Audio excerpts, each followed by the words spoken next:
The first body was found on a damp autumn morning, contorted in an unnatural position on the edge of the city park.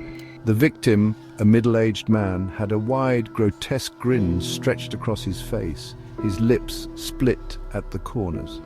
His glassy eyes stared skyward, pupils dilated in what could only be described as pure terror. His cheeks were streaked with dried tears, and his fingernails were torn and bloodied, as if he'd tried to claw the smile off his own face.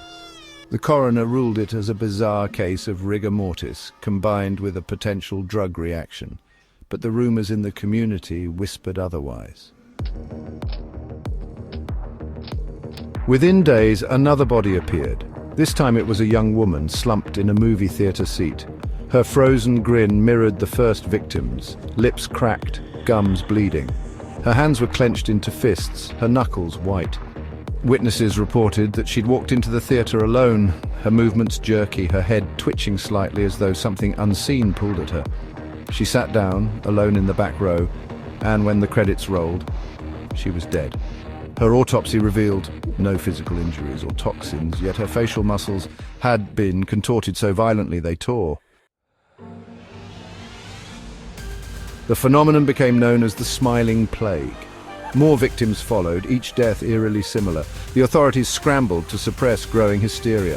Officials called for calm, dismissing the incidents as unrelated freak occurrences. But social media spread the fear like wildfire. Grainy videos circulated, purportedly showing victims in their final moments. They wandered aimlessly, their eyes glassy, twitching, their lips curling upward against their will until the smile overtook their entire face. Some appeared to resist, sobbing as their bodies betrayed them. Others seemed almost willing, staring vacantly into mirrors as the smile consumed them.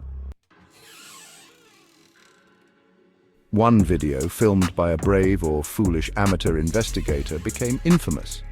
It showed a man standing in his dimly lit apartment, staring at his reflection in the bathroom mirror. His lips quivered as if fighting against some invisible force, his breath coming in shallow gasps. Slowly, the corners of his mouth began to rise, his eyes widened, tears streaming down his cheeks. The video ended abruptly, but not before the sound of muffled, hysterical laughter filled the air. Dr. Evelyn Hart, a neuroscientist specializing in emotional contagions, was among those trying to understand the phenomenon. She theorized that the smile was a mimetic virus, an idea so infectious it could alter the brain's neural pathways. Once a person saw the smile, their brain couldn't unsee it.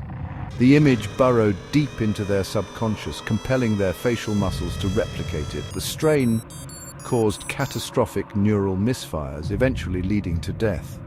But what terrified Dr. Hart most was the possibility that the virus wasn't entirely of human origin. Something about the grin seemed otherworldly, almost predatory.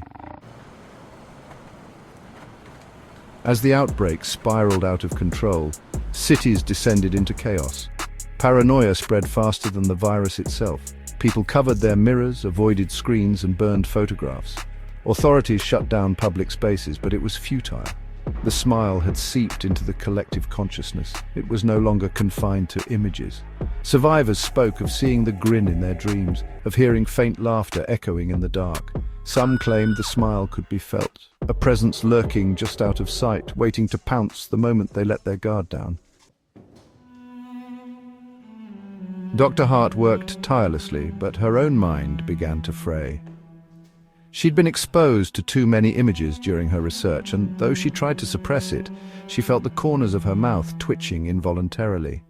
Her final journal entry was found scrawled in jagged handwriting. It's not a virus, it's alive, it sees me, it's smiling at me. As the smiling plague swept across the globe, humanity found itself at the mercy of an unstoppable force. The world grew quieter, laughter replaced by a suffocating dread. Streets emptied, mirrors shattered, and screens went dark. Yet the grin persisted, etched into every survivor's mind, lurking in the shadows, waiting for the next glance, the next fleeting thought. It was no longer about spreading, the smile had already won. And somewhere, in the void between light and dark, something smiled back.